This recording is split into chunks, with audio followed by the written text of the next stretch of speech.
to attract wealth, situations, and people that support you to create wealth like a magnetic energy center for manifesting wealth the way that you want. So let us complete with wealth. We will go into an exercise where we will dig out all of the incompletions about money. Keep writing whatever comes to your mind. The moment you remember money, does it bring tremendous pain, suffering, impossibility, all that in you? What is the emotion or energy it invokes in you? The moment you manifest, you think of money, whatever you feel and think, money is difficult, money is impossible. Unless you cheat, you can't get money. Even if you cheat somebody, somebody will cheat you. So much goes on inside about money, your incompletions with money.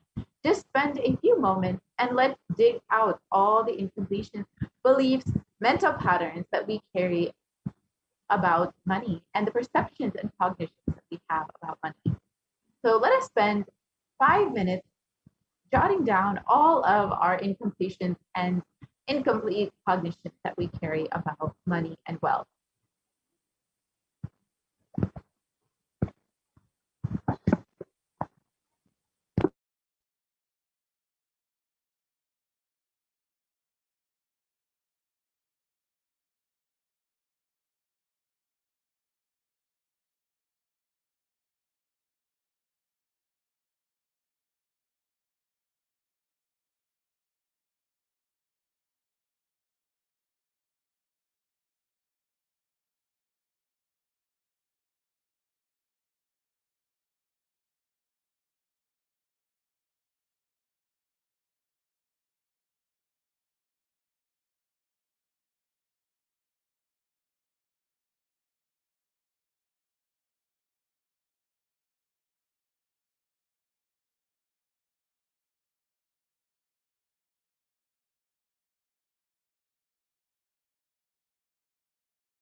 So now that we have spent a few moments writing down all of our incompletions with wealth, let us move on to the next part of the exercise.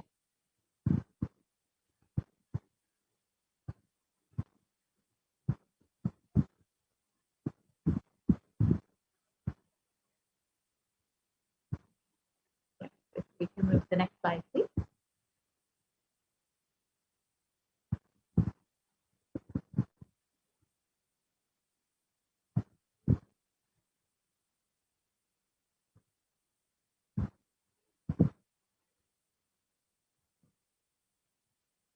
Requesting the volunteers to move to the next slide.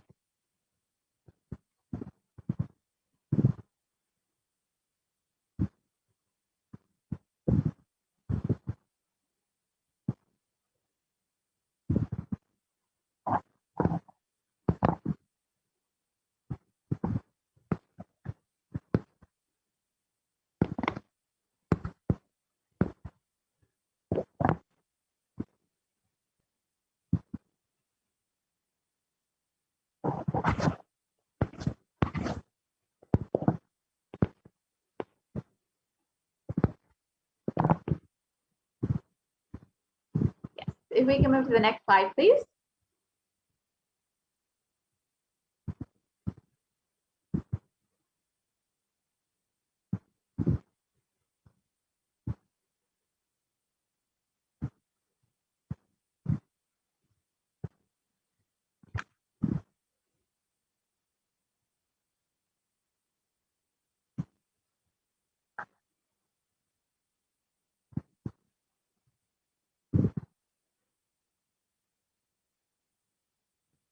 Yes, requesting the volunteer to move to the next slide, please.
Yes, if I can request the volunteer to move to the next slide, please.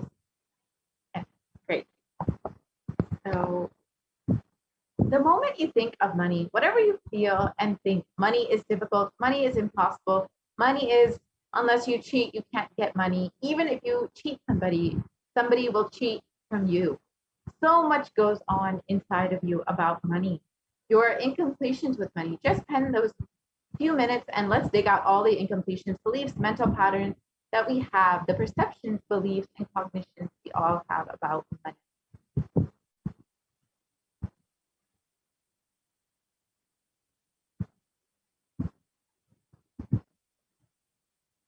So let us take a few moments to do that.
Now that we have penned down all of our incompletions that we have with money, let us move into the next part of the exercise. Second. So each belief or cognition starts from a particular incident. Identify the incidents when the wrong or incomplete beliefs about wealth started forming in you. Relive and relive. Complete those incompletions. Go back to that same age when the incident happened, when the idea or belief or perception started building in you, and complete with those incidents. So we will just take a few moments to go through the completion process to relive and relieve all of the incomplete cognitions that we carry about wealth.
Yes, now that we have completed with all of our incompletions around wealth, let us move into the next part of the exercise where we will learn how to manifest wealth in our lives.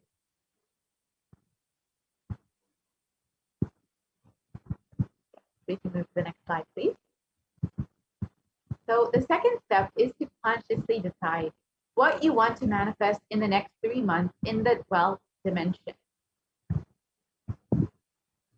We can move to the next slide, please. So write down clearly, what is your intention? What is it that you want to manifest in the next 3 months in the field of wealth? Whatever you think as well. You may think more than money or currency as well. A person might be wealth for you, or your life or situation might be a wealth for you. For some, being active as well. People feel even extraordinary powers as their wealth. Whatever you consider as your wealth, whatever you want to manifest or attract in the next 3 months, please pen that down right now.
Now we can enter into the next part of the exercise after we have penned down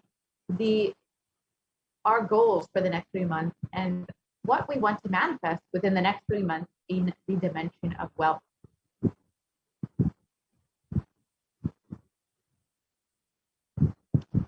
Yes, we can put the next slide, please. So now that we have penned all of this down, let us understand what role Guru has in our lives and why we need Guru's grace to manifest all our intentions and what we want to manifest in, whether in the wealth dimension or in any aspect of our lives.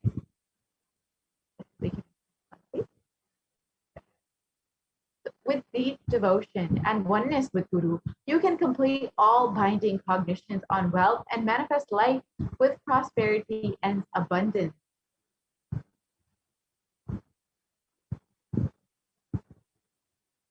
And the Shastra Pramana from the Guru Gita translates as the Shastra Pramana for Guru in the Guru Gita translates as the syllable Gu is darkness and the syllable Ru is said to be light. There is no doubt that the Guru is indeed the supreme knowledge that swallows the darkness of ignorance. And always remember the Guru's form. Constantly repeat the Guru's name given by the Guru. Always follow the Guru's command. Think of nothing other than the Guru.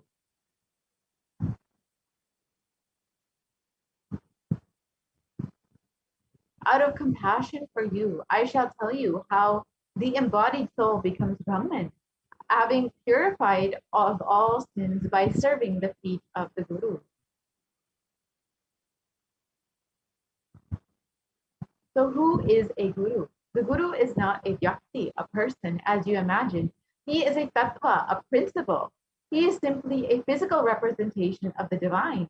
In the Vedic tradition, the spiritual teacher, the Guru, is said to be more important than God himself. God is always and everywhere, but it is the Guru who opens the disciples' eyes to the existence of God. Guru is the doorway to one's own experience of the divine. Guru exists as embodiment, the manifest form of God, Paramashiva. And God, Paramashiva, is the unmanifest form of Guru. God is the state of Guru. Guru is the statement of God. Gurus are the manifest of Paramashiva, and Paramashiva is the unmanifest existence of Guru.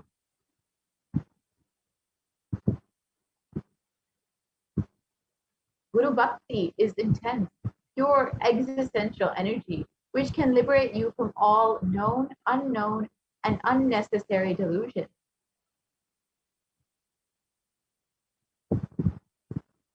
So now that we have learned the importance of having Guru in our lives, let us now enter into we will have an opportunity to actually ask our questions in the Venkateshwara reading. So let us now enter into see how to exactly ask our questions. And we will have a little bit of time to ask or send in our questions for the Venkateshwara readings before we move into the offerings segment, where we will learn some of the offerings that we can make to Venkateshwara.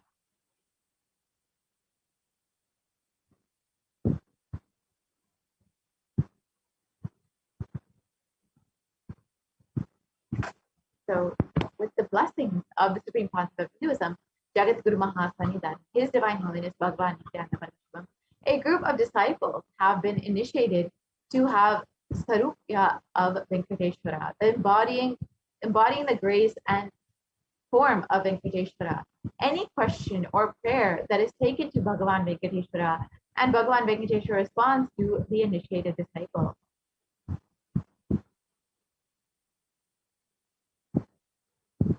So if you have any questions or prayer requests, you can submit them here at tinyurl.com/daytreadings, and you can receive the answers directly from the initiated disciples of the Supreme Concept of Hinduism, channeling Bhagavan Venkateshwara. So if you would like to take a few moments to ask your questions, you can do that right now.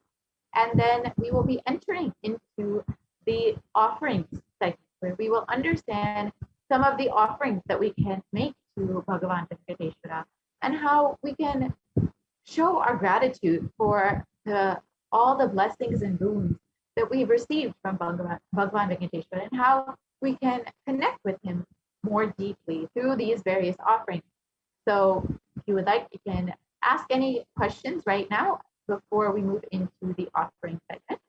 And after the offering segment, we will be having the Venkateshwara reading, where we will answer the questions that the viewers have submitted today. So we will be right back.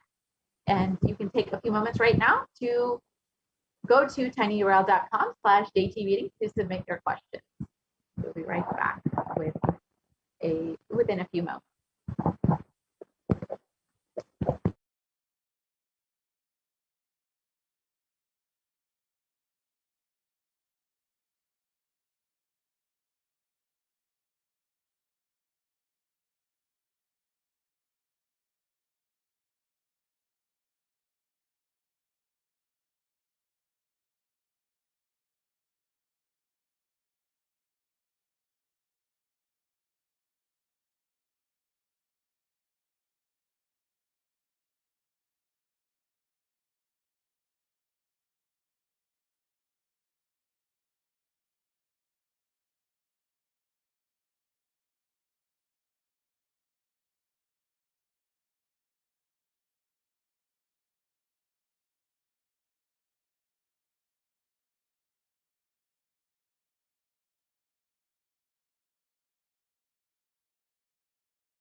Nithyanandam, welcome back to all of the viewers.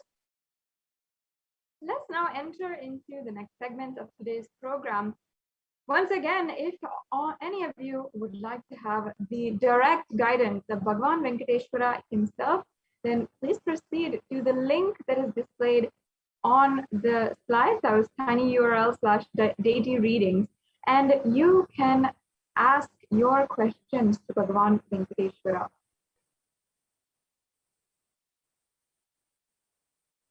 So now we'll be proceeding into the next segment of today's program, understanding the various offerings that you can do for the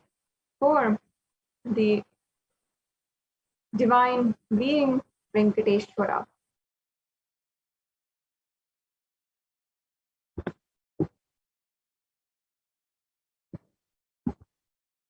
Yes, and we'll be getting those slides right to you in a few minutes.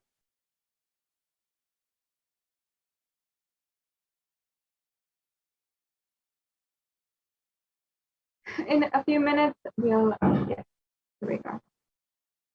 Let us now start with Bhagavan Venkateshwara Bhava Samadhi Darshan offering.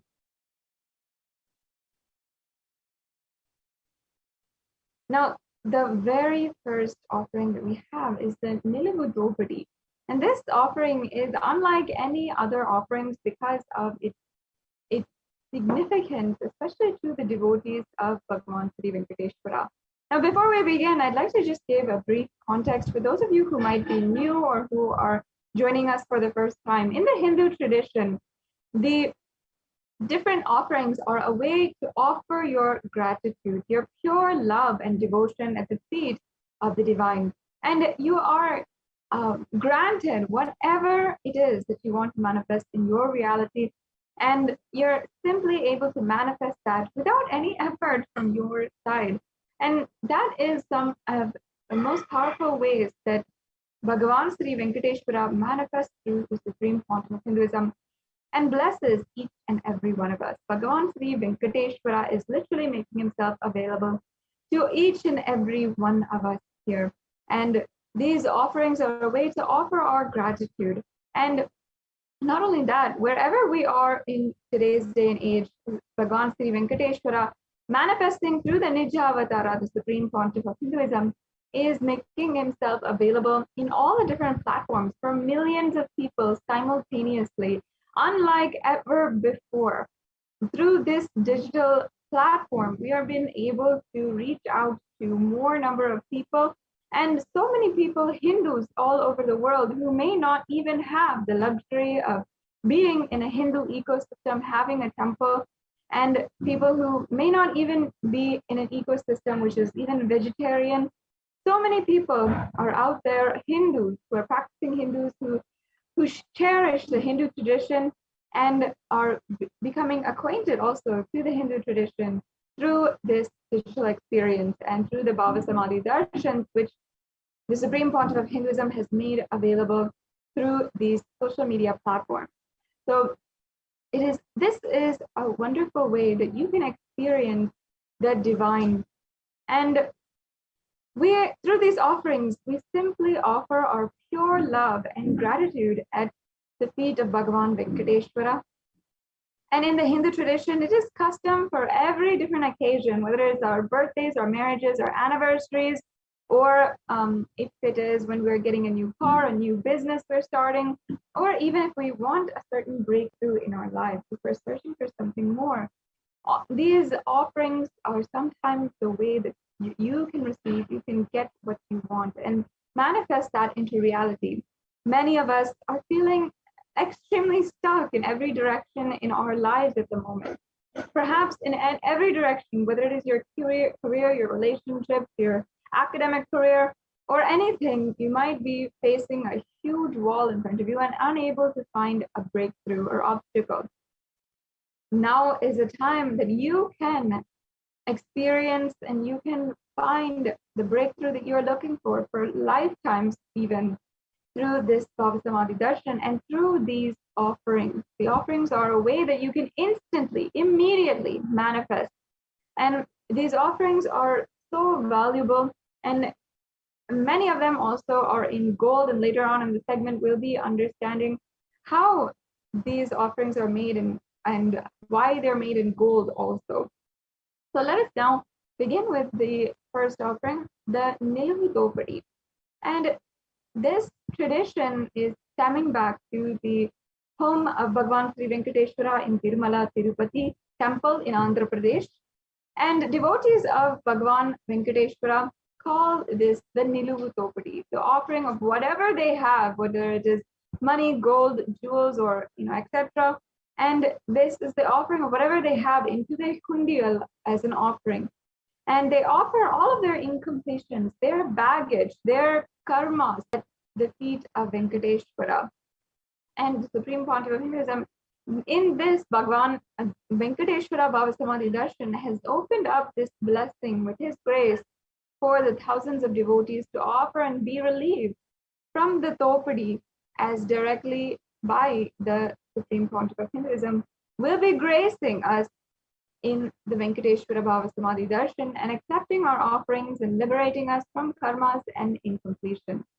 The Niluvu Dopadi actually has a very deep significance, and especially because of how it is a way that you can offer, and it actually literally means that it's a snatching away. The Niluvu Dopadi actually means that Bhagavan Sri Venkateshwara is quite literally snatching away your karmas and your baggage, whatever it is.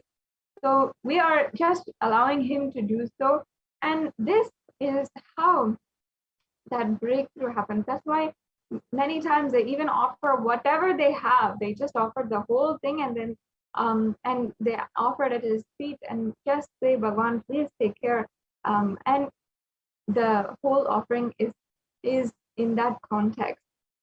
So today you can make this same offering. You can offer any amount that you wish in money, gold, or jewels. And you can basically how this offering goes is you declare how much you want to offer, how much it is, and you'll be able to do so. In the next slides, we'll be showing you how you can proceed with the this offering.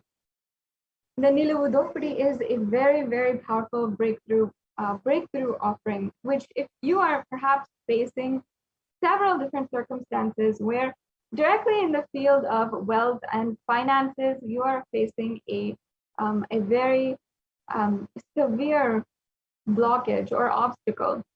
For example, you have a loan that you've been struggling to pay, or if you are not able to fend for yourself, you're not able to save money without spending it off within just a few weeks, and you just keep going paycheck to paycheck.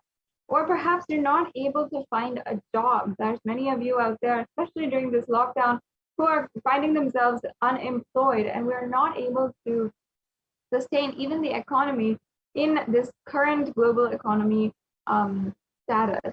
And there's many of us like that as well.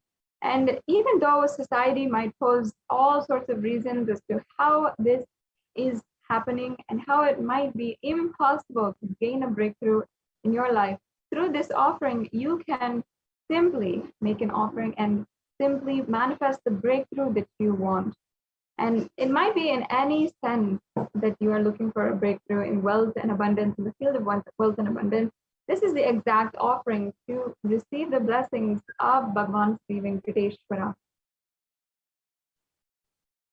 So if you are ready to proceed with the offerings, you can go to tinyurl.com/Venkateshwara-readings. And this is one of the ways that you can begin with this offering today. So here is also the procedure for making this offering. You can also visit tinyurl.com/Venkateshwara offerings to learn more about this procedure and understand it further. Yeah, the next slide, please. So once again, this is the offering of any amount of gold, jewelry, precious gems, currency to Bhagavan Venkateshwara. And the offering of the Niluvu Dopadi removes all the karmas of lifetimes, as by literally dropping the various attachments, we surrender ourselves at the feet of Bhagavan Venkateshwara. Yes, let's go on to the next offering. The next offering we have is the Sankalpa offering. And this is from the Venkateshwara Namavali Padma Puranam. And here we have the verse where it denotes Venkateshwara's all compassionate grace and his most beloved compassionate form as well. Yes, let's go on, please. So the offering of the Sankalpa is an offering of a prayer. It is a prayer that is chanted on behalf of you, and your name is even chanted during the prayer. And it literally, this a powerful mantra has power to literally bless anyone who is offering with all the fruition of your desires and the wishes that you are yearning for.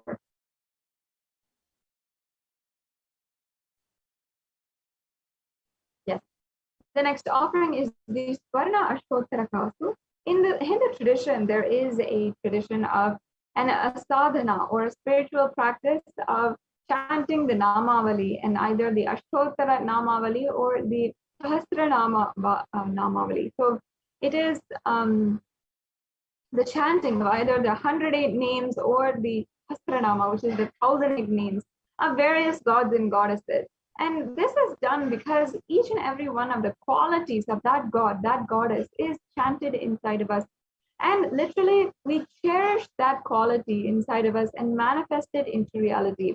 When we cherish bad things in our life, we cherish suffering, we're continuously worrying, you will always see that that exact thing is manifesting into your reality. However, if we're cherishing currents and positive vibrations and divine qualities, then that is what we manifest into reality.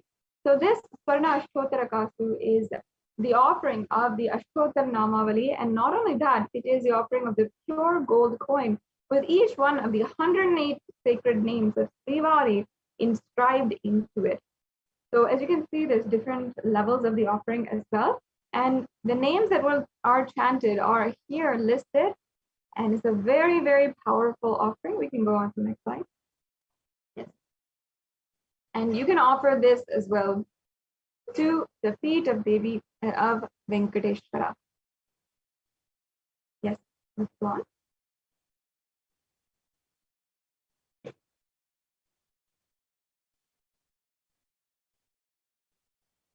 The next offering we have is the Swarna Tulasi Patram. And here we have a reference of the offering of the Tulasi Patram. It says, the Supreme Lord is causelessly merciful upon his devotee, so much so that even the poorest of men can offer him a little water and a flower in devotion and thus please him. This is due to his affectionate dealings with his devotees, offer to the Tulasi with pure love to receive his grace forever. This is a beautiful offering of the Tulasi Patram, and this is a reference from the Bhagavatam, which describes offerings to Bhagavan Vishnu, who simply accepts even the Tulasi Patram, even the leaf of the Tulasi plant, and simply gives all of the grace of the avatar. The next offering is the Swarna Padma Pushpa, and here it says a reference. Here it says, if one offers to me with a devotion, a leaf, a flower, a fruit, or even water, I delightfully partake of that article offered with love by my devotee in pure consciousness. You can offer a gold flower to last eternally in the oneness with the avatar. And there's so many different references for the Padma Pushpa, the golden lotus, as well in Sanatana Hindu Dharma. Yes. And we also have the next offering, which is the Metti, the gold toe ring. And in the Lakshmi Narayana Samhita, verse 4.23.49, there is a reference to where Bhagavan Venkateshwara's toe rings are described. And you can offer these toe rings. As you can see, he'll wear the toe rings in all of his toes. And it'll be the most splendid description of Bhagavan Venkateshwara. And as he is the Lord of all riches, he displays all of the riches in all of his divine body parts. Yes. Let's go on to the next slide. The offering of abharanas to Vishnu is the jingling anklets on the feet of Vishnu, the abharana for the ankles, toe rings on his feet, the bracelet on his arm, and the abharana on his waist. You can offer this toe ring for Venkateshwara and receive his blessings for longevity and prosperous life.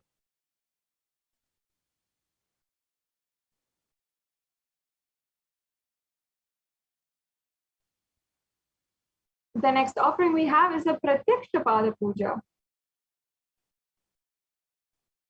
And we have a verse here from the Guru Gita. It says, I worship the Guru's 2 feet, which are within the reach of speech, thought, and contemplation, and which have different lusters, white and red, representing Shiva and Shakti. The next slide, please. This offering is a most precious offering, and it literally can clear your karmas to remove any obstacle in the path of enlightenment, express gratitude, and strengthen your feeling connection with the Guru. Manifest auspiciousness in all dimensions of life, health, wealth, and relationships.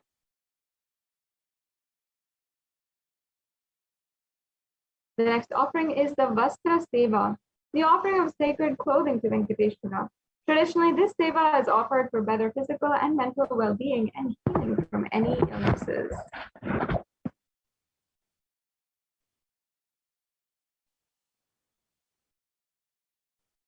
And we have the Guru Dakshina, the next offering, which is a tradition.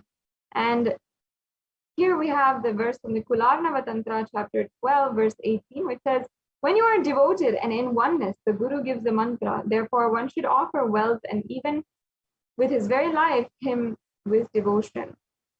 So this Guru Dakshina is an offering of any amount that you feel you can offer at the feet of the Guru and literally be able to receive his blessings. And it is out of gratitude for what all the Guru has given us.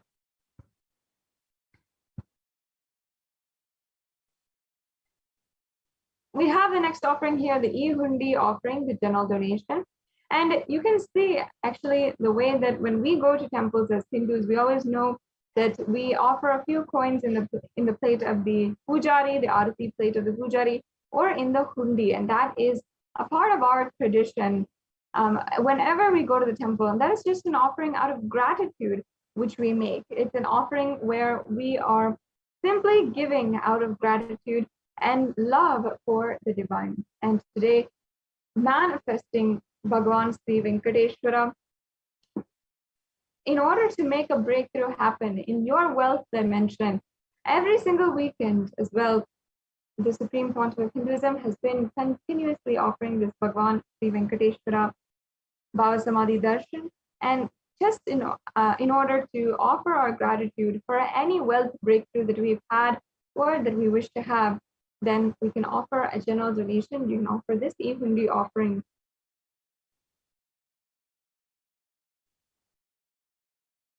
Yes, so here we have a summary of all the different offerings. We have the E-Hundi offering, which again is any amount which you wish.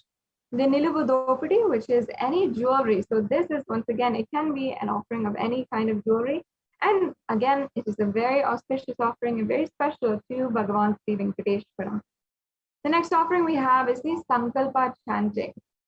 And then we have the Swarna Ashtottara Kastu, the Swarna Tulasi Patram, the Swarna Padma Pushpam, the Metti, the golden toe ring, the Pratyaksha Pada Puja, and the Vastra Seva.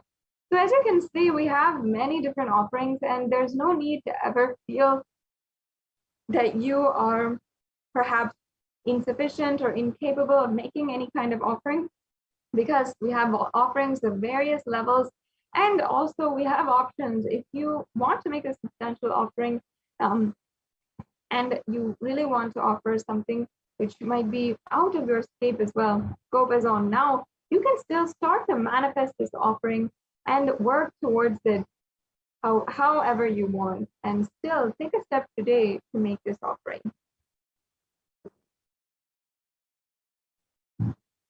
Yes, so as you can see, we have the registration forms and for all of the different offerings. So if you, I request now if we can go over and just see these links. will now be just showing each and every one of you the links for the payment. As you can see, it's highlighted here. These are the links for the payment, and we will be showing you how easy it is to actually make a donation right now itself. So you can see that it's a very, very quick process, and it just takes a few minutes for you to go to the link for the offerings. Yes, as you can see, here it is. And for the Venkateshwara Bhava Samadhi Darshan donations, and you can select the drop-down menu and then select any offering which you would like to make today. And once again, this can be any different denomination, and you never have to feel any kind of insufficiency, incapability, or impossibility. You can offer whatever it is you feel, and with love and gratitude at the feet of Bhagavan Sri Venkateshwara. So we can select an offering, and then we can add that to the cart. Now, once you have added to the cart, you'll be able to review the cart, review all the items in your cart, make sure that perhaps something that is overcounted or something that is not wanted is removed if you don't want it. Then you can, once you are satisfied, you can proceed to checkout. In this next link, you will be able to see the place where you will input all of your details, your billing details, your payment details. It'll show you what kinds of payment types are accepted. And that's all that is required in order to make a donation right now. So after you make a payment, you should proceed for the next step, which is filling out the Sankalpa 2021 form. This form is extremely necessary. It is the form which will ensure that your name is chanted during the puja. So in this form, you're going to have already paid for the puja, and then you're going to have to fill out your payment order, and then you're going to see that the form asks for your name as well as the names of the people on behalf of whom you are offering the puja today.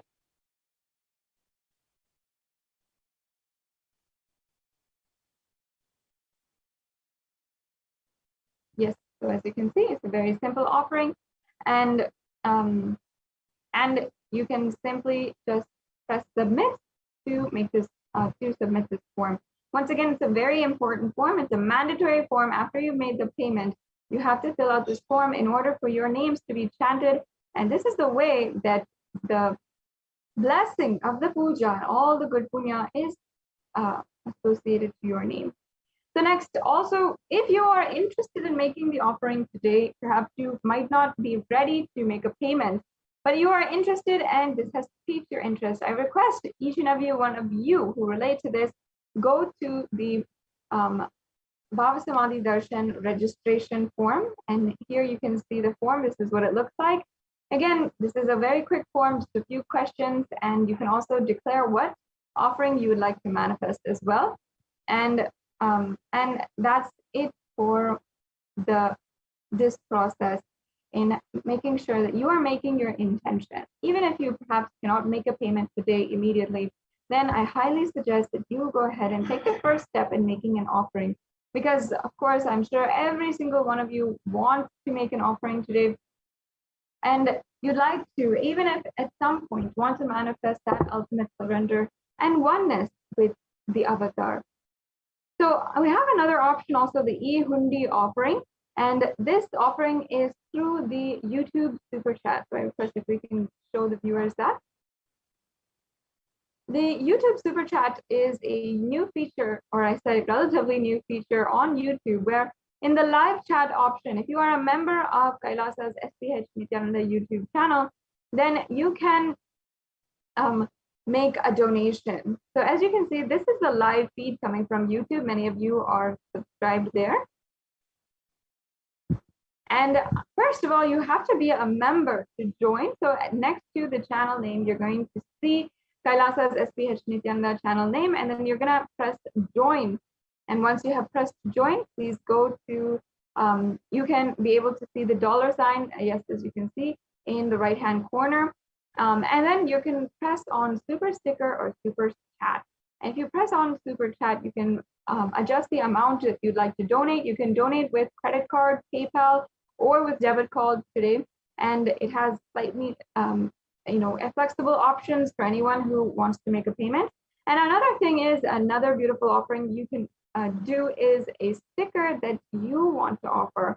So if there's a live darshan going on, or during the live darshan, you can always send your love through a very precious sticker that we have here in order to make an offering. So as you can see, this is the way that you can make the offering. And thank you so much to all of those of you who have donated and who are donating right now. And this e-hundi offering is a very beautiful offering to offer your gratitude at the feet of Bhagavan Sri Venkateshwara. So once again, now we'll be proceeding into the next segment in today's program.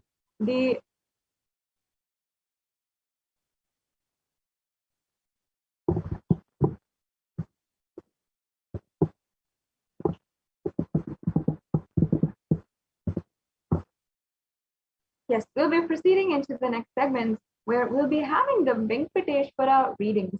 Now, as we just previously had introduced, the Venkateshwara readings are a way that you can literally ask for the blessings of Bhagavan Sri Venkateshwara, who is manifesting through a disciple of the Supreme Pontiff of Hinduism, initiated disciple of the Supreme Pontiff of Hinduism, to manifest Bhagavan Sri Venkateshwara himself, directly connect to Bhagavan Venkateshwara, and answer the prayers of devotees, and literally bless them with any of the blessings that they want, whether it is a breakthrough in their financial career or anything that has to do with wealth and abundance in their life.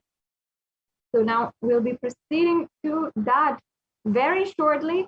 And I request if we can just show this slide, we can briefly introduce, and also any one of you who has a question that they want to ask to Bhagavan Sri Venkateshwara today, you can go ahead and ask now. Take a few minutes and ask now the questions. We can just project this slide with the link for the Bhagavan Sri Venkateshwara readings. And in that link, if you follow this link, you will be able to ask your questions in this link. And in just a few minutes, we will be proceeding on and starting the Venkateshwara readings, having the live darshan of also Sri Ananda Venkateshwara from Nithyananda Paramashivam Devalaya, who is the consecrated deity of Venkateshwara, which the Supreme Pontiff of Hinduism himself carved and also consecrated personally in the Nithyananda Paramashivam Devalayam in Adi Kailas Sarvagna Peetham. So I request if we can just show that. Yes.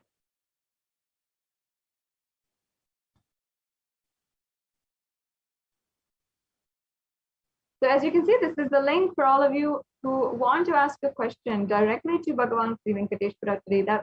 The questions you might have might be that you want to break through in the field, your financial career, in your financial strategies, and you want blessings in your career itself. You want blessings for a job, perhaps, or you want to seek the guidance of Bhagavan Sri Venkateshwara in a new venture, whatever it is. You can ask your questions at this link, and you will be able to have the direct answer of Bhagavan Sri Venkateshwara. So there is a brief video in the next slide. Let us now watch that video of, as we are preparing for the Bhagavan Venkateshwara readings, let's watch the darshan of the Supreme Pontiff of Hinduism and Venkateshwara.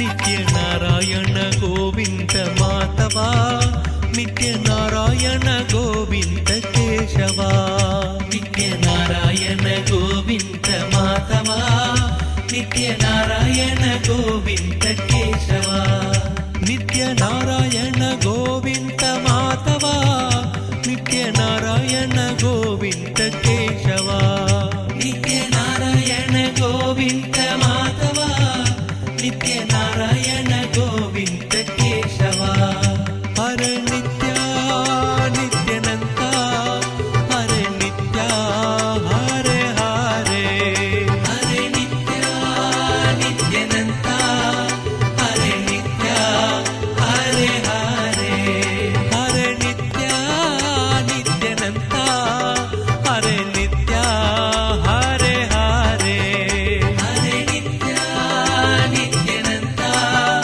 ಹರೆ ನಿತ್ಯ ಹರೆ ಹರೆ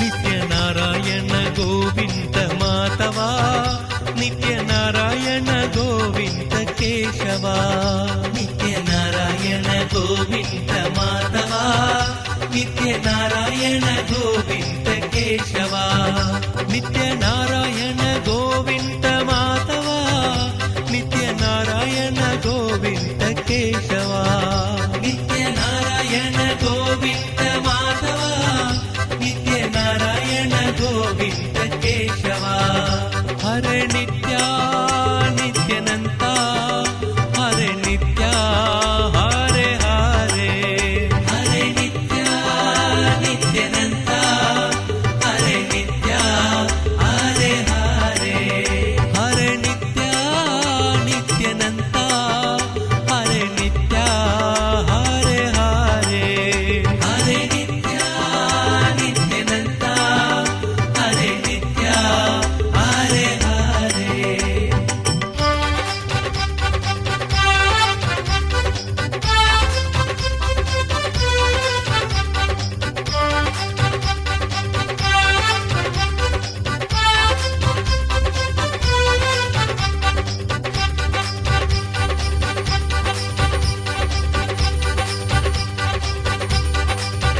ನಿತ್ಯ ನಾರಾಯಣ ಗೋವಿಂದ ಮಾಧವ ನಿತ್ಯ ನಾರಾಯಣ ಗೋವಿಂದ ಕೇಶವ ನಿತ್ಯ ನಾರಾಯಣ ಗೋವಿಂದ ಮಾಧವ ನಿತ್ಯ ನಾರಾಯಣ ಗೋವಿಂದ ಕೇಶವ ನಿತ್ಯ ನಾರಾಯಣ ಗೋವಿಂದ ಮಾಧವ ನಿತ್ಯ ನಾರಾಯಣ ಗೋವಿಂದ ಕೇಶವ ನಿತ್ಯ ನಾರಾಯಣ ಗೋವಿಂದ ಮಾಧವ ನಿತ್ಯ ನಾರಾಯಣ ಗೋವಿಂದ ಕೇಶವ ನಿತ್ಯ ನಾರಾಯಣ ಗೋವಿಂದ ಮಾಧವ ನಿತ್ಯ ನಾರಾಯಣ ಗೋವಿಂದ ಕೇಶವ ನಿತ್ಯ Narayana Govinda Madhava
What I mean by the word e-Kailasa, listen intensely. Enlightenment ecosystem, literally enlightenment itself, in your own home, wherever you are. If you cannot come to Kailasa, it's okay. Kailasa can come to you. Kailasa coming to you is e-Kailasa.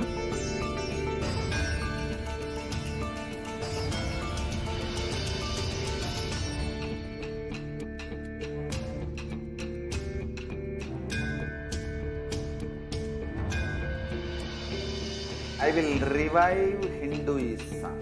I am a Hindu revivalist, not by any revolution, but by evolution.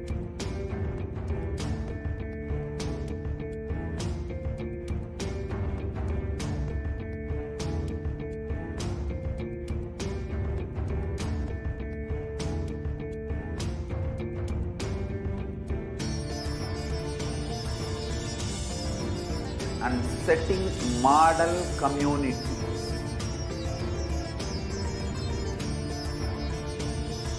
Kailasas, enlightenment ecosystems, Sarvanya Pitas all over the world.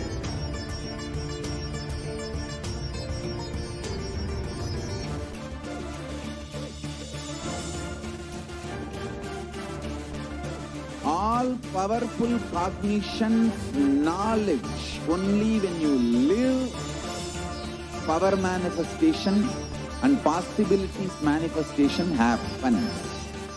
It's a fundamental truth.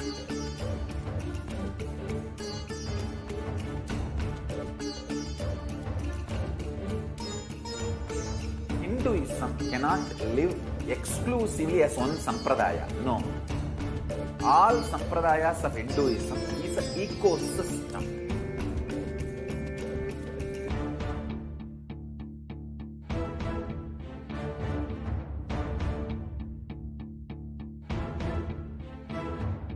So don't keep quiet thinking that if one sampradaya is attacked, only that sampradaya is going to be affected. All of us are ecosystem.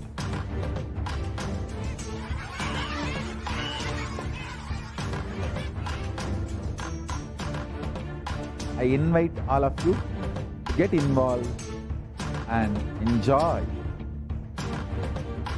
Hinduism by the principle of Dharmo Rakshati Rakshitaha. When you protect Dharma, Dharma protects you. We will make the whole planet spiritual. The spiritual prosperity will happen to the whole planet. We all have to coexist together.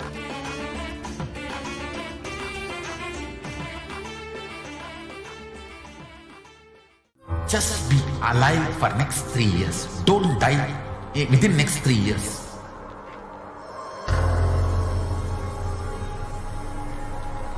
Just don't die within next 3 years.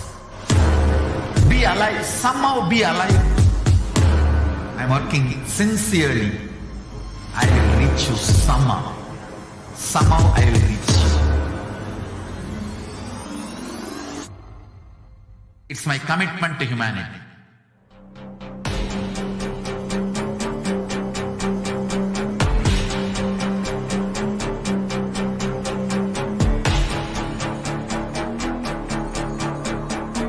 Just don't die within next 3 years. I will reach you wherever you are, whichever corner of the world you may be. I will reach you with enlightenment. You manifesting the space, state, powers, being Paramashivoham. It is possible, and it is possible for you.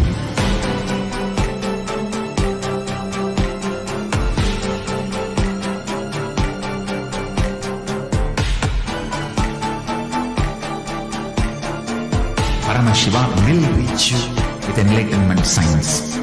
I know he is going to do the job.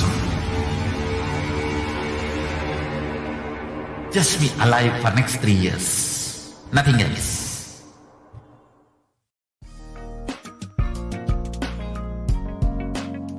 We get you health. We get you ability to build beautiful relationships in your life. We get you direct spiritual support, and we make sure you become wealthy.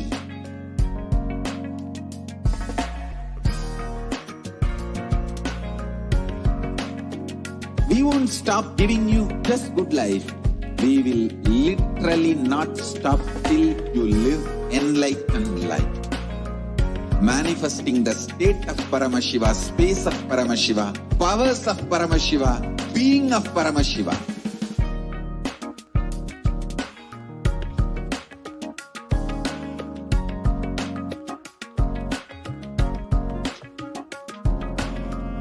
Whole world should become Ekailashians.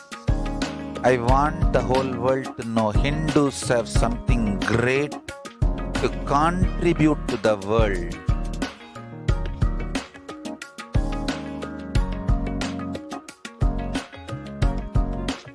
We have something great to contribute to the world. Let us do that.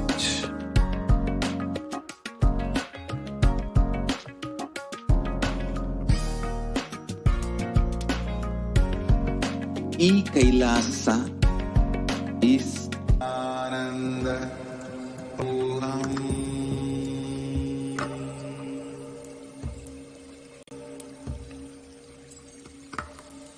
Nithyananda Paramashivoham.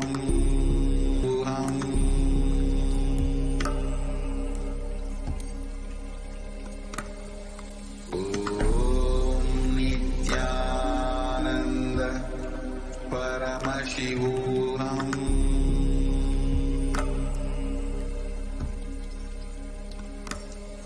Om Nithyananda Paramashivoham.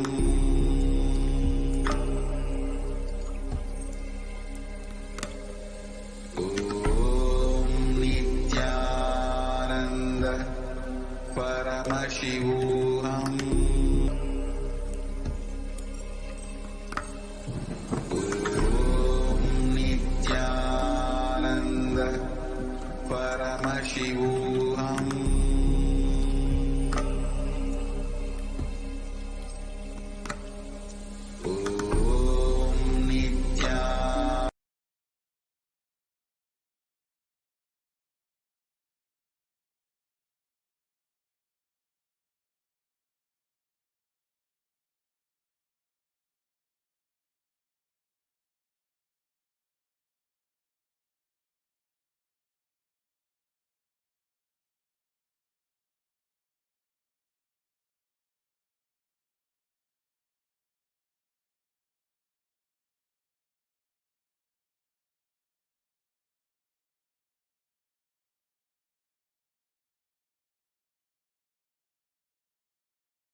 Nithyanandam.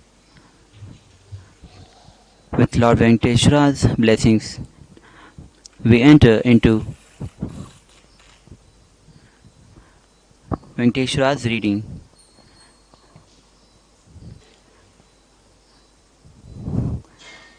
The first question